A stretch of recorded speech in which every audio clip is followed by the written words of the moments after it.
मनापासून शुभेच्छा देते. आज उपस्थित सर्वच मान्यवर, दोन्ही अध्यक्ष, आजी माजी सगळे महापौर, आमदार, आदरणीय कुलकर्णीजी, उपस्थित प्रत्येक ब्लॉक, वॉर्ड अध्यक्ष, प्रभाग अध्यक्ष, प्रत्येक जुना नवीन कार्यकर्ते ज्यांच्यामुळे आज पक्ष जिवंत आहे, त्या सगळ्यांना मी मनापासून शुभेच्छा देते.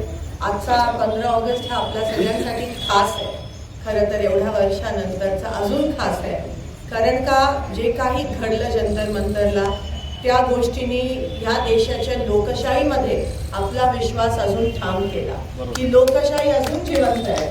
आणि लोकांनी ठरवलं की मोठ्या मोठ्यांना झुकावं लागतं, आणि त्याचा पहिला परिणाम जो झाला तो म्हणजे शिक्षण मंत्र्याचा राजीनामा.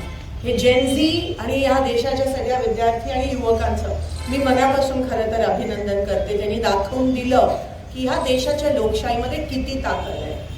त्यावेळेस जे काही झालं आम्ही सगळ्यांनी ते जवळून बघितलं, आणि ज्या पद्धतीत त्या ठिकाणी काही गोष्टींचा वापर केला गेला ते लोकशाहीच्या विरोधात त्या गोष्टी होत्या.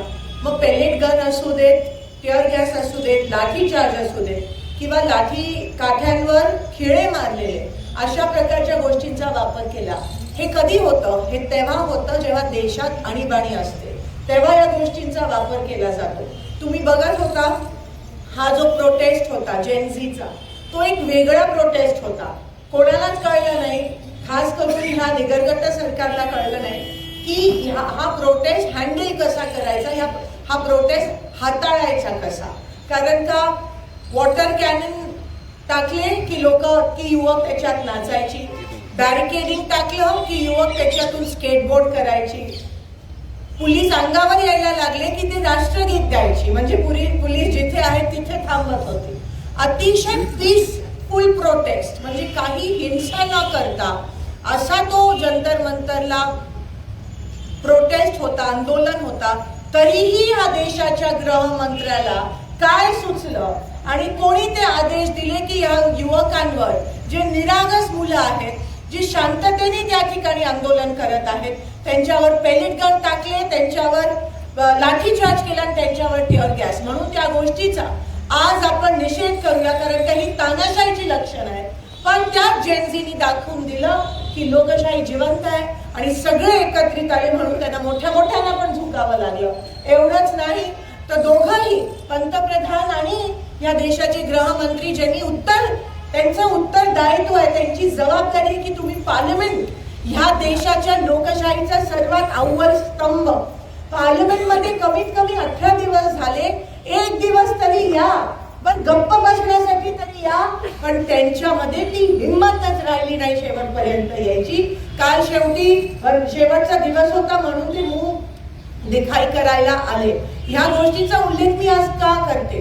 कारण काही तानाशाही हळूहळू लोकशाही मुळे कशी संपायला लागते हे त्याचं ज्वलंत उदाहरण आहे. मोठे मोठे पण जे तडीपार असतील, जे कोणी असतील, जे जात पात धर्म करणारे असतील, ते कधीही या देशात टिकू शकत नाही. शेवटी लोकशाहीचा विजय होतच असतो.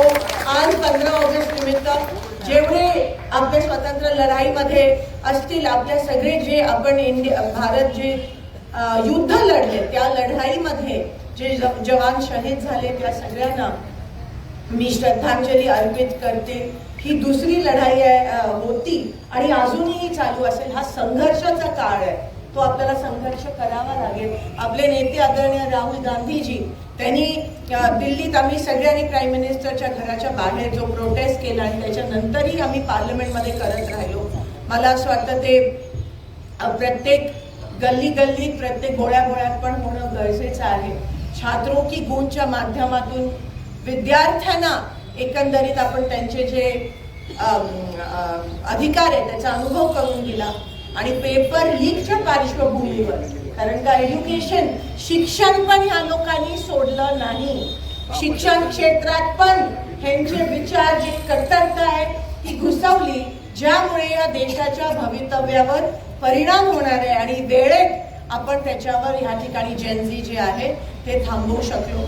तर सगळ्यांना अभिनंदन करते की काँग्रेसचे विचार, गांधींचे विचार, लोकशाही आणि संविधान ह्या गोष्टींवर चालणारे विचार आपल्याला जिवंत ठेवायचे.